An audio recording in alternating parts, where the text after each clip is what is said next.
औज़ुबिल्लाहि बिस्मिल्लाहिर्रहमानिर्रहीम। अस्सलाम वालेकुम दोस्तों मैं हूं आतिफ मजीद। मेरे साथ इस वक्त मौजूद हैं डॉक्टर सैयद अजमल रहीम साहब। डॉक्टर साहब किसी तारफ़ के मोहताज नहीं हैं। डॉक्टर साहब ने जो प्रेडिक्शनें की हैं आपके सामने हैं।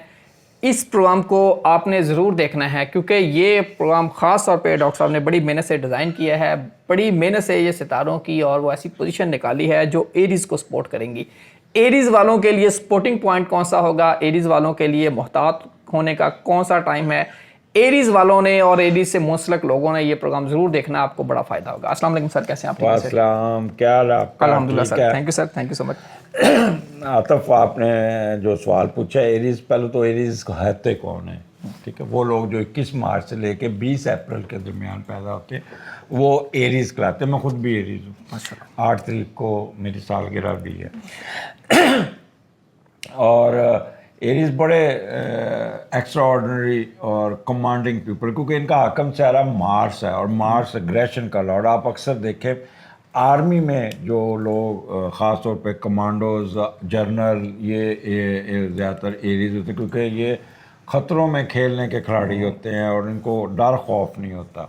और ये इनका ये कह लें कि फायरी साइन है, यानी आग में भी कूद जाएंगे ये। यानी दूसरा, ये पंक्चुअल बहुत होते हैं, टाइम के बहुत पाबंद होते हैं, वक्त से पहले ये एक जगह पे ठहर नहीं सकते। मसलन आपने मुझे बुलाया, आगे आप मिले ना, आप टाइम दे के गायब हों, तो ये फिर टिक के नहीं बैठेंगे, टहलते रहेंगे, फिर घड़ी देखेंगे, बार बार देख के ना छोड़ के चले जाएंगे गुस्से में, अपना नुकसान कर लेंगे लेकिन इंतज़ार नहीं करेंगे। ये इनका एक नेगेटिव पॉइंट है। फिर जिस प्रोजेक्ट में भी ये काम करते हैं ना, आंखें बंद करके पूरी कंसंट्रेशन के साथ करते हैं, और जब काम ख़त्म होता है फिर एकदम उसको भूल के थोड़ा वक्फा देते हैं और फिर नए प्रोजेक्ट में घुस जाते हैं। टाइम के बड़े पाबंद है। एयरपोर्ट पे अगर जाना हो ना, तो जहाज़ अगर 4 बजे निकलना है ना शाम को, तो ये 1 बजे एयरपोर्ट बैठे होंगे कि रास्ते में मैं कहीं फंस ना जाऊँ।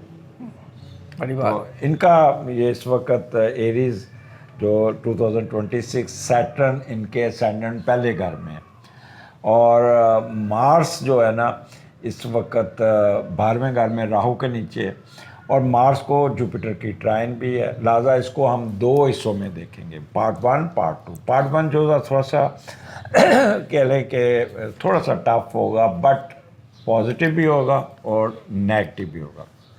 ये लोग थोड़ा सा टेंशन में रहेंगे और प्रेशर में रहेंगे। इनको एक ब्लड सर्कुलेटरी सिस्टम, वो लोग जो ब्लड प्रेशर के मरीज़ हैं, हार्ट के मरीज़ हैं, वो दबाव का शिकार रहेंगे और इनके ऊपर काम का बोझ बढ़ेगा और नींद नहीं पूरी होगी, सारी रात जागते रहेंगे। अगर सो भी गए तो दिमाग इनका 24 आवर जो ना चलता रहता है। एक फ़िल्म चल रही होती है जो सुबह इनको पूरी याद होती है, डिस्टर्ब स्लीप जिसे कहते हैं। और इसके अलावा इस महीने इनकी नज़र कमज़ोर होगी, आँखों पे प्रेशर बढ़ेगा, आँखों में दर्द रहेगा इनके, और ये दूसरा सांस बहुत चढ़ेगा। ठीक है, अब इनको ये उसके बाद मार्स जो आ जाएगा इनके स्टैंडर्ड में आ जाएगा, तो थोड़ा सा एग्रेशन में ज़्यादा चले जाएंगे। इनको क्या प्रिकॉशंस इनकी ये है कि एक तो रोज़ाना वॉक करें, गुस्से से परहेज़ करें, एकदम रिएक्ट नहीं करना, एकदम लड़ने को नहीं पड़ना। और दूसरा, आपने बिजली, आग और शार्प थिंग जिसे कहते हैं तेज़दार आलों से नहीं खेलना। अब आप एरीज़ का ये होगा कि मसलन ख़वातीन एरीज़ वो सब्ज़ी काट रही है ना, तो ध्यान उधर होगा, उई कट लग जाएगा। टेलीफोन सुन रही हैं, वो बर्नर खोल देंगी तो बातों में पड़ी होंगी, आग लगाएंगी, एकदम आग मुंह पे पड़ेगी। ठीक है, और नंगे पाँव अगर कपड़े धो रही हैं या नंगे पाँव बिजली से खेलेंगे तो झटका पड़ेगा। तीसरा, इनको मच्छर बड़े काटेंगे, बाल बहुत गिरेंगे। और चौथा, आपने झाड़ियों में हाथ नहीं डालना, आपने खुडियाँ हाथ नहीं डालना। ख़वातीन को दौरा पड़ता है ना, अलमारी खोल लेती हैं, साथ साथ बातें कर रही होती, कपड़े निकाल, तो वहाँ पे कोई ना कोई इंसेक्ट्स आपको काट सकता है। ठीक है, कोशिश करना है कि आपने स्नेक एरिया में नहीं जाना, गाड़ी पार्किंग में लगानी। आपका क्या चोरी हो सकता है? गाड़ी चोरी हो सकती है, आपका पर्स चोरी हो सकता है, आपका मोबाइल छिन सकता है, मोबाइल आपका डकैती हो सकती है, आपका पैसे रख के, कोई ज्वेलरी रख के तो चोरी हो जाएगा। तो आपने इन चीज़ों से भी एहतियात बरतनी होगी, ये ना हो कि आपको और फिर दूसरा, आपने पुलिस से बिल्कुल नहीं उलझना, चलान टका के होना है। और आप आगे बहस करेंगे ना तो आपको लीगल इश्यूज में घुसना पड़ जाएगा।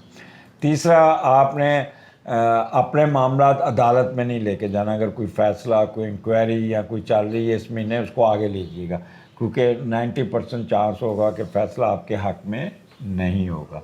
तो बेहतर है अपने मामलात को आगे लीजिएगा। नंबर 5, 6 काफ़ी हो गए, अब नंबरिंग आपको मेरे याद नहीं रही। आपने एक करना है कि आपने ख़वातीन, ये हस्बैंड के साथ मैच नहीं डालना। ये it's a tough time for them, they will get affected their married life. और लड़ाई झगड़े के बाद आप लोगों ने सामान उठाना है, मेके चले जाना है। और अगर आप मेके चली गई तो समझ लें कि 6 महीने फिर वापस नहीं आती। तो कभी हेड क्वार्टर नहीं छोड़ना चाहिए। एक चीज़ है गुस्सा, आपको एरीज का गुस्सा माथे पर, तो ये गुस्सा एकदम जो होता है ना, ये 5 मिनट का 10 मिनट का होता है, उसके बाद फिर खुद ही सॉरी सॉरी सॉरी सॉरी करने बैठ जाते हैं। अगर आपका मियाँ अगर आपका एरीज, आपका मियाँ अगर स्कॉर्पियो है या गुस्से वाला है ना, तो 5 मिनट बर्दाश्त कर लीजिएगा। 5 मिनट बाद वो आपसे ना सॉरी करे तो मुझे कह दीजिएगा। रिएक्ट नहीं करना, गुस्से में नहीं आना। बॉस आपके साथ क्रिटिसाइज करेगा, बॉस आपको लड़ने को पड़ेगा और ये आपको तंग करेगा। दूसरा, आपके काम डिले होंगे, आज का काम कल पे छोड़ेंगे, सुस्ती की बोरी हो जाएंगे। आपने जहाँ भी जाना वक्त से पहले निकलें, टाइम मैनेजमेंट ज़रूर कीजिएगा। रास्ते में ट्रैफिक में फंस जाएंगे, या आपकी फ़्लाइट डिले हो जाएगी, या आपका अगली कनेक्टेड फ़्लाइट मिस हो जाएगी, और गाड़ी रास्ते में ख़राब हो जाएगी।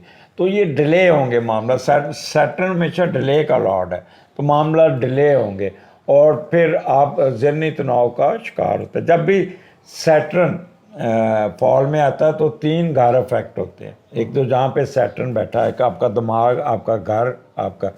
दूसरा, जहाँ पे आपका मार्स अफेक्टेड है, मार्स भी इस स्टैंडर्ड में, और 12वें घर से, या तो आपके एक्सपेंडिचर बहुत बढ़ जाएंगे, आपको कोई आपके ख़िलाफ़ साजिश करेगा, आपकी टांग खींचेगा, इंट्रीग होगी, प्रोफेशन की तरफ तवज्जो नहीं देंगे। और एक आपका जो घर दूसरा 8वां घर स्कॉर्पियो, तो वो उस पर आपका कोई प्रॉपर्टी का मसला, कोई जायदाद का मसला, इसको भी ना छेड़िएगा, इनहेरिटेंस को भी ना छेड़िएगा। किसी के साथ लड़ाई झगड़े में मामला को तूल नहीं देना, लड़ना नहीं, झगड़ना नहीं, डिजेक्शन रिजेक्शन, इससे बचना होगा। और स्पाउस की तरफ से जो पैसे आने वो थोड़ी वेट कर लीजिएगा, 20 अप्रैल के बाद जाके कोई रिएक्शन शो कीजिएगा। अगर उससे पहले रिएक्शन किया तो वो आपके लिए अच्छा ना होगा। सर, ये आपने एरीज वालों के लिए बड़ा टफ टाइम बता दिया। ये कब टफ टाइम नहीं है, मैनेजमेंट प्लान दिया है। ये जो बड़े दोस्त पूछेंगे ये कब तक ये ख़त्म होगा? ये 21 अप्रैल जब दाखिल होंगे तो सुकून आ जाएगा। तो इनके लिए उससे पहले कोई खुशी की कोई ऐसा लम्हा या नहीं, खुशी तो है। ये ज़्यादा इसको, जब बंदे की कुछ चीज़ नेगेटिव है और उस नेगेटिव चीज़ को आप अपनी पॉजिटिवनेस में ले जाएं, तो नेगेटिव कुव्वत को आप पॉजिटिव लें तो आप 4 गुना ताकतवर हो जाते हैं। अपने आप को मसरूफ़ कर लीजिएगा, बजाय रोने धोने बैठ के टेढ़ी टा लेना, डिप्रेशन में चले जाना, लड़ाई झगड़ा करना। आप अपने क्रिएटिव वर्क में घुस जाइए, अपने काम में घुस जाइए, थोड़ा सा नीवा हो जाइए। अल्लाह ताला भी कहते हैं कि फल उसको लगता है जो झुकता है, ठीक है ना। अकड़ने से तो आपकी अकड़ ही टूटेगी ना, और क्या होगा। दूसरा, रिज़्क का सदका करें, किसी को खाना खिला दें, किसी को आटा ले दें, किसी को ग्रॉसरी करा दें। हस्ब तफीक जो आपकी, अगर आप बहुत ही कह लें कि मैनेज करके गुजरें तो फिर किसी को 2 रोटियां दे दें, इतना तो आप कर सकते हैं। वह हुकूकलाबाद है, किसी के साथ खुश होकर बात कर लें, कोई रोड़ा किसी रास्ता ठीक कर लें। अब मैं अक्सर आप सुनते हैं कि जी गटर के ढक्कन में बच्चा गिर गया, अभी पूरा मोहल्ला सुता सी है, उनको नहीं पता था कि गटर का ढक्कना खुला है। इतना तो करें ना। उन जो मस्जिद में जाके बैठे पूरे मोहल्ले की गिबत कर रहे होते हैं बाबे, उस वक्त नहीं है कि उसके ऊपर कोई छापा ही रख दे, तो फिर वो ब्लेम गवर्नमेंट को दे रहे होते हैं। तो ये थोड़ा सा इस चीज़ को भी सोचना है ना, सारा कुछ खुद भी। महल्ले के लोग भी उतना ही ज़िम्मेदार होते हैं ऐसे कामों में जितने गवर्नमेंट ज़िम्मेदार है। बिल्कुल सही है नाजरीन, कोई शक नहीं, ये जो टाइम बताया गया है, अटेंशन आपने तवज्जो देनी है। आप अगर यहाँ बैठे हैं, ध्यान आपका कहीं और है, तो वो आपके लिए मुश्किलात क्रिएट कर सकता है, मुश्किलात पैदा हो सकती हैं। जिस भी चीज़ में जाना है, फोकस करना है, ये सितारे कुछ ऐसे बता रहे हैं। इस वक्त आपको फोकस की और सब्र की ज़रूरत है। यकीनी तौर पे फोकस करेंगे, सब्र करेंगे, आपके लिए आसानियाँ पैदा होंगी इंशाअल्लाह ताला। अल्लाह ताला सब के लिए आसानियाँ पैदा करें। आतिफ मजीद और डॉक्टर साहब के लिए दुआ कीजिए। अल्लाह हाफ़िज़। पाकिस्तान जिंदाबाद। पाइंदाबाद।